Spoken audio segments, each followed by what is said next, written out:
What happens when a royal who thinks he can control every narrative walks into the lion's den of late-night television? What happens when entitlement meets brutal honesty? When carefully crafted public relations meets raw, unfiltered comedy? Tonight, we're diving into one of the most explosive moments in talk show history. A clash so intense it ended with security being called, and a guest being physically removed from the studio. The Real Time with Bill Maher studio was buzzing with anticipation. The audience had settled into their seats, unaware they were about to witness television history. Bill Maher, known for his razor-sharp wit and no-nonsense approach to interviewing, was preparing for what his producers had pitched as a straightforward promotional interview. Prince Harry was making the rounds, pushing his latest memoir, and the booking seemed like a natural fit for the show's format. But from the moment Prince Harry walked onto that stage, something felt different. The usual warmth that guests bring to promotional appearances was nowhere to be found. Instead, there was an air of superiority, a sense that this wasn't going to be the typical softball interview that royal handlers usually arrange. Harry's demeanor suggested he expected difference, the kind of treatment he'd grown accustomed to from fawning journalists and carefully vetted media appearances. Bill Maher, however, had built his career on treating every guest the same way, regardless of their title, wealth, or status. As the cameras began rolling, he leaned back in his chair with that familiar smirk, ready to do what he does best: ask the questions others won't ask, and say the things others won't say. Welcome back to Real Time. I'm Bill Maher, and tonight we have Prince Harry with us. Ma began, his tone already carrying that edge his regular viewers know so well. You know, Harry, I've got to say, for someone who claims to want privacy, you sure do a lot of talking. The comment landed exactly as Ma intended, drawing laughter from the studio audience. But Harry's reaction was immediate and telling. His jaw tightened, his posture stiffened, and for a brief moment, the carefully constructed media persona slipped away, revealing something much less pleasant underneath. Well, Bill, I think there's a difference between wanting privacy for my family and using my platform to create positive change, Harry responded, his voice carrying a condescending tone that made several audience members shift uncomfortably in their seats. Ma raised an eyebrow, sensing the tension immediately. Oh, positive change, right? Like moving to California and signing multi-million-dollar deals with Netflix and Spotify while complaining about how hard your life has been. That kind of positive change. The audience erupted in laughter and applause, but Harry wasn't finding any of this amusing. His handlers, positioned just off camera, were already exchanging worried glances. This wasn't going according to their carefully planned script, and Harry's growing agitation was becoming impossible to hide. I think you're mischaracterizing my intentions, Bill. My wife and I left the UK because of the toxic media environment and the lack of support from my family. We've been very clear about our reasons, Harry said, his voice rising slightly, the first crack in his composed facade. Oh, I'm sorry. Was I mischaracterizing? Let me get this straight, Maher said, leaning forward with renewed interest. You left because the media was mean to you, so your solution was to do more media. You wanted privacy, so you wrote a tell-all book. You wanted to protect your family, so you threw your own family under the bus on international television. Help me understand the logic here, Your Royal Highness. The sarcasm in Maher's voice was unmistakable, and the audience was eating it up. But Harry was clearly struggling to maintain his composure. His face was flushing red, his hands were clenched in his lap, and his voice was taking on an edge that his media training had always taught him to suppress. You don't understand what it's like to live under that kind of scrutiny, Bill. You don't understand what it's like to have your every move dissected, your wife attacked, your children threatened. You sit here in your comfortable studio making jokes, but you have no idea what real pressure feels like. The studio fell silent for a moment. Maher's expression shifted from amused to genuinely incredulous. I don't know what pressure feels like, Harry. I've been doing this show for over 20 years. I've had death threats, protests, boycotts. I've been cancelled more times than I can count. But here's the difference between you and me. I don't whine about it. And I certainly don't expect the world to feel sorry for me because I have a tough job that I chose. Harry's response was immediate and explosive. Don't you dare compare your situation to mine. You chose this life. I was born into mine. Everything I've done has been about protecting my family from the same system that killed my mother. The mention of his mother was clearly calculated to shut down the conversation, to make Ma back down out of respect. But Bill Maher doesn't back down, especially not when he senses manipulation. And there it is, Maher said, his voice cutting through the tension like a knife. The Diana card. You know, Harry, your mother was beloved because she showed grace under pressure, because she used her platform to help others without constantly talking about how hard it was for her. She didn't spend her time on podcasts complaining about her in-laws or writing books about how terrible her life was. Maybe the problem isn't the system. Maybe the problem is you. The comparison to his mother hit Harry like a physical blow. His face went from red to white in an instant, and for a moment, it looked like he might actually get up and walk off the set. The audience sensed the shift in energy, the laughter dying down as they realized they were witnessing something unprecedented. How dare you, Harry said, his voice barely above a whisper, but filled with venom. How dare you use my mother's memory to make some cheap point for your audience? You know nothing about her, nothing about what she went through, nothing about what I've been through. Maher didn't flinch. If anything, Harry's reaction seemed to energize him. I know she didn't spend her time on Oprah's couch throwing her family under the bus for ratings. I know she didn't move to another country and then spend years complaining about the country that gave her everything. And I'm pretty sure she wouldn't recognize the man you've become. You've crossed a line, Bill, Harry said, standing up from his chair, his hands shaking with rage. This interview is over. But Maher wasn't about to let his guests dictate the terms of his own show. Sit back down, Harry. You came on my show. You're going to finish this conversation like an adult, unless you want to prove my point about you being unable to handle any real criticism. The challenge hung in the air like a gauntlet thrown down. Harry's handlers were frantically gesturing from the sidelines, clearly wanting him to leave.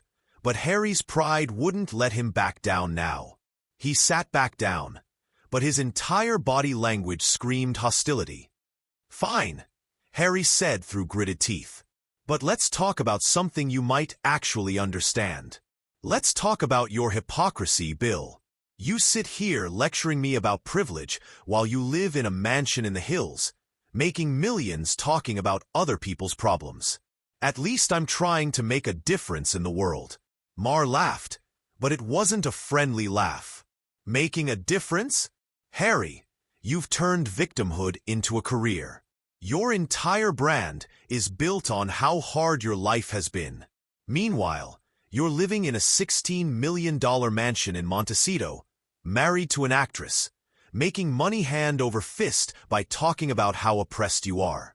If that's making a difference, then I'm the Pope. You don't know what you're talking about, Harry shot back, his composure completely gone now. Meghan and I have done more charitable work in the past 3 years than you've done in your entire career. We've raised awareness about mental health, about social justice, about climate change. What have you done besides sit behind this desk and make jokes? The audience was completely silent now, sensing that this had moved far beyond entertainment into something genuinely uncomfortable. Maher's response was swift and brutal. What have I done? I've donated millions to charity without making it a public relations campaign. I've supported causes without needing a Netflix camera crew following me around. I've criticized powerful people without expecting them to thank me for it. But here's the real difference between us, Harry. When I help people, I don't spend the next 5 years talking about how hard it was for me to help them. Harry's face was now a mask of pure fury. You smug, arrogant, he started, then caught himself, clearly struggling to maintain even a shred of dignity. You think you're so clever, don't you? You think your little jokes make you some kind of truth-teller. But you're just a bitter old man who's never had to face real adversity in your life. Bitter old man, Maher repeated, his eyebrows raised in mock surprise. Harry, I'm not the one who moved to another continent because my family hurt my feelings. I'm not the one who spent millions on therapy and then wrote a book about it. I'm not the one who claims to want privacy while simultaneously courting every media outlet on the planet. Between the two of us, who sounds more bitter? At least I stand for something, Harry snapped. At least I'm trying to change the world instead of just mocking it from the sidelines. You stand for something? Maher's voice was incredulous. Harry, your entire platform is complaining about how unfairly you've been treated. That's not standing for something. That's wallowing in something. Your wife got some bad press, so you decided the entire British monarchy was racist. Your family didn't give you everything you wanted, so you publicly humiliated them on international television. That's not activism. That's revenge. Harry was on his feet again, this time not bothering to hide his rage. You don't get to talk about my wife.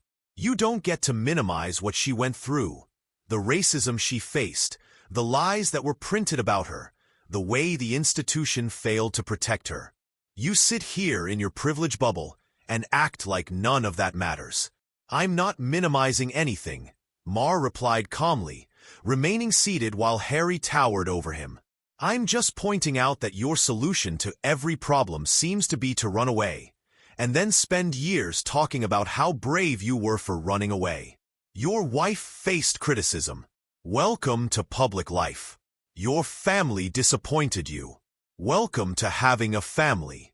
The difference is most people don't turn their personal drama into a global media campaign.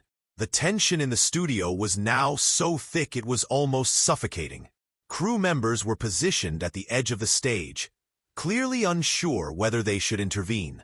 Harry's security detail was moving closer, their hands hovering near their earpieces. The audience sat in stunned silence, unsure whether to be entertained or horrified by what they were witnessing. Harry was breathing heavily now, his chest rising and falling as he stared down at Maher, who remained infuriatingly calm in his chair. The power dynamic was crystal clear to everyone in the room. Harry was losing control, while Maher maintained complete command of his own show. You know what your real problem is, Bill? Harry said, his voice dripping with contempt. You can't stand that someone with actual influence, someone who actually matters in the world, won't bow down to your little comedy routine. You're used to interviewing politicians and celebrities who need something from you. But I don't need anything from you or your show. Maher's response was immediate and devastating. If you don't need anything from me or my show, then what exactly are you doing here, Your Highness? Because last I checked, you came on my show to sell your book. You needed my audience, my platform, my legitimacy. So, let's drop the pretense that you're doing me some kind of favor by gracing us with your presence. The audience stirred uncomfortably. Even they could see that Harry had walked directly into that trap, and his face showed he knew it too. But instead of backing down, he doubled down on his aggression. I came here because I thought you might actually be interested in having a real conversation about real issues, Harry said, his voice getting louder. But all you want to do is make cheap shots and get laughs from your audience. You're no different from the tabloid journalists I've spent my life dealing with. Oh, I'm interested in real issues, Maher replied, leaning back in his chair with that signature smirk. Like the real issue of why someone who claims to care about the environment flies around in private jets. Or the real issue of why someone who talks about equality lives in a gated community that costs more than most people make in a lifetime. Or the real issue of why someone who criticizes the media for invasion of privacy then goes on every talk show and podcast that will have him. Each point hit Harry like a physical blow, and his responses were becoming increasingly desperate. Those are all necessary sacrifices to do the work we're doing. You couldn't possibly understand the complexities of trying to create change while operating within these systems. Necessary sacrifices. Maher's voice was filled with mock amazement. Harry, you just called living in a $16 million mansion a necessary sacrifice. Do you hear yourself right now? Do you have any idea how that sounds to people who are actually struggling in this world? Harry's face was now bright red again, and his hands were clenched into fists at his sides. You're twisting everything I say. You're taking my words out of context, just like every other journalist who's tried to tear me down. I'm not twisting anything, Maher said calmly. I'm literally repeating back what you just said. You called living in luxury a sacrifice. You called private jet travel necessary. You called leaving your royal duties brave. I'm not putting words in your mouth. I'm just not letting you get away with the double speak you're used to. The breaking point came when Harry, in his frustration, made the mistake of trying to assert his authority. Do you know who you're talking to? Do you have any idea what my family has given to this world? What we've sacrificed for public service? The studio fell dead silent. Even the crew stopped moving. Maher's expression shifted from amused to genuinely angry for the first time in the interview. There it is, Maher said, his voice cutting through the silence like a blade. The real Harry, not the victim, not the activist, not the concerned humanitarian. Just another entitled rich kid who thinks his last name makes him better than everyone else. Do I know who I'm talking to? Yeah, I'm talking to a guy who was born into incredible privilege and has spent his entire adult life complaining about it. Harry's response was explosive. You have no right to judge me or my family. You know nothing about the sacrifices we've made, the duty we've carried, the service we've given. Your little comedy show is nothing compared to the responsibility I was born into. Responsibility you ran away from the moment it got difficult. Maher shot back. You want to talk about sacrifice? Let's talk about your grandmother, who served for 70 years without complaining. Let's talk about your father, who's devoted his entire life to public service. Let's talk about your brother, who's carrying on the family tradition while you're in California, making Netflix documentaries about how hard your life is. Don't you dare bring my family into this, Harry snarled, taking a step closer to Maher's desk. You don't get to lecture me about my own family.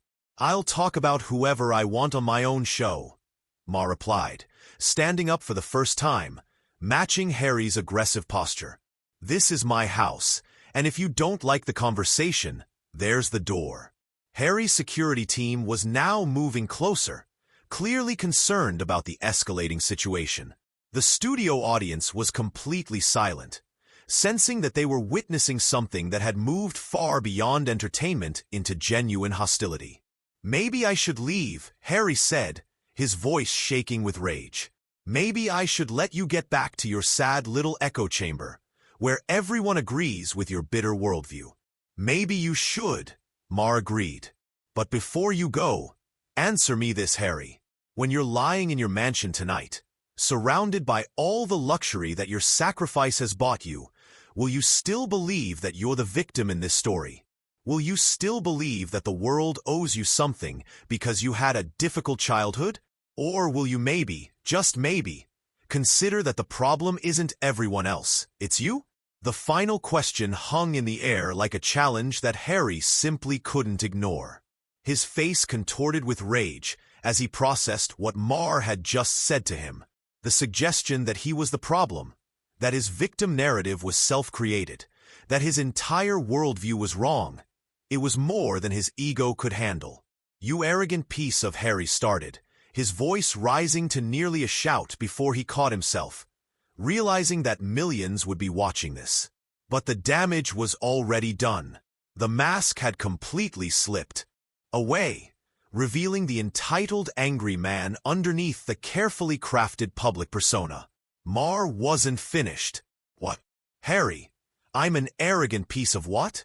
Come on, say it. Show America what you really think of people who don't bow down to your Royal Highness." Harry's breathing was rapid and shallow now, his entire body trembling with fury. "I think you're a pathetic, bitter man who gets his kicks from tearing down people who are actually trying to make a difference in this world. You hide behind your comedy and your audience, but deep down you know you're nothing but a glorified court jester." The insult was clearly meant to wound, but Maher just laughed. "A court gesture? That's rich coming from someone whose entire family exists to wave at people and cut ribbons. At least I earned my position, Harry. I wasn't born into it, because my great-great-great-grandmother happened to marry the right guy. That was the final straw." Harry slammed his hand down on Maher's desk with such force that the water glasses jumped and the microphones rattled. The sharp crack echoed through the silent studio like a gunshot. "That's enough," Harry roared, completely abandoning any pretense of dignity. "I don't have to sit here and listen to this from some washed-up comedian who thinks he's relevant. You're nothing, Bill. You're a nobody who will be forgotten the moment you stop doing this pathetic show." The studio security team immediately moved closer, their hands on their radios. Maher's producers were frantically signaling from the control room, unsure whether to cut to commercial or let this play out.